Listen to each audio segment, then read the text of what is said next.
De Mouloud Ferraoun, le fils du pauvre, chapitre 9. Je comprends très bien à présent pourquoi ma mère et ma tante Halima étaient aussi pressées l'une que l'autre de devenir maîtresses de maison. Rien n'échappait à leurs calculs. Pour ma mère, c'est simple, son mari est le cadet, donc il ne récolte que les inconvénients de l'association. Il est plus jeune et plus fort, c'est lui qui travaille. Il travaillera avec plus de courage lorsque ce sera pour son propre compte.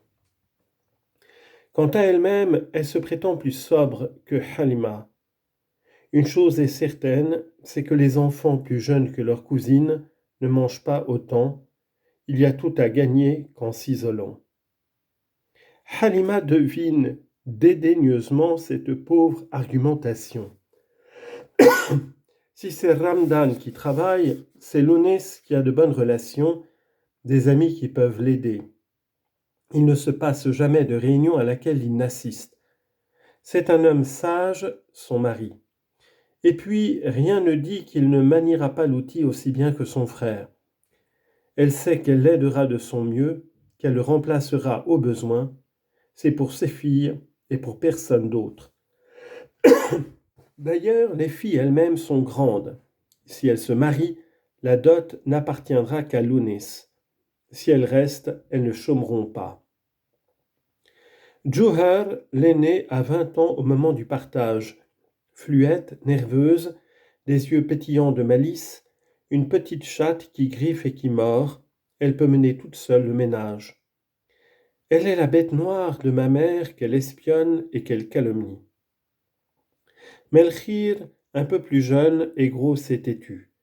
Elle a un peu les traits de mon père et beaucoup de caractère de sa mère. Lonis est sûre qu'elle ne se mariera jamais. Elle attire sur la famille toutes sortes de colibets et des querelles quotidiennes.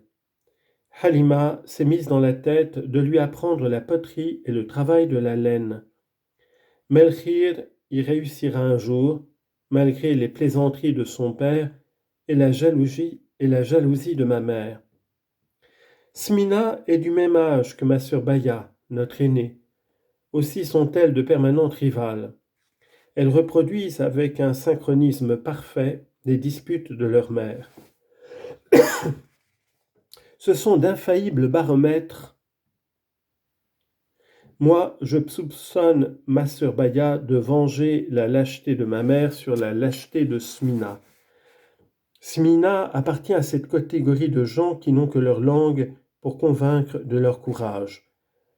Elle a de gros yeux, une bouche très large qui semble faite pour parler abondamment.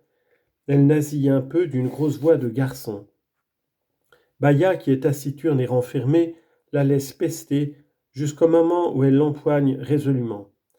Elle la corrige d'importance. Smina achève ses menaces au milieu des larmes et de la morve, le foulard par terre, des cheveux sur la figure. Chabha, la plus jeune de mes cousines, est cependant plus vieille que ma sœur Titi. Cette pauvre petite a une figure exsangue. Je revois toujours ses lèvres ridées, sans couleur, ses yeux jaunes et ses grosses joues tombantes. Tout le monde la néglige. On lui en veut d'être née et peut-être de s'acharner à vivre. Pourtant, elle est intelligente, car sans que personne ne s'occupe d'elle, elle a appris à manier l'argile mieux que la grande Melchir. C'est la seule que ma mère ne déteste pas, parce que Chabha s'est attachée à moi. Son petit cœur doux et résigné n'a jamais compris, ni écouté la haine de sa mère pour Fouroulou. Elle est morte depuis longtemps, ma mère Chabha, mais son souvenir est resté vivace en moi. Elle a été ma première amie. Lorsque le partage fut consommé, Halima devint farouche pour elle-même et pour ses filles. Elle voulait la fortune, elle se révolta contre sa misère. C'était une femme d'action, les scrupules ne l'arrêtaient jamais. Le point de départ était le même pour les deux frères. À l'actif, un champ de figuier et un champ d'olivier. Au passif, une petite dette et des enfants à élever.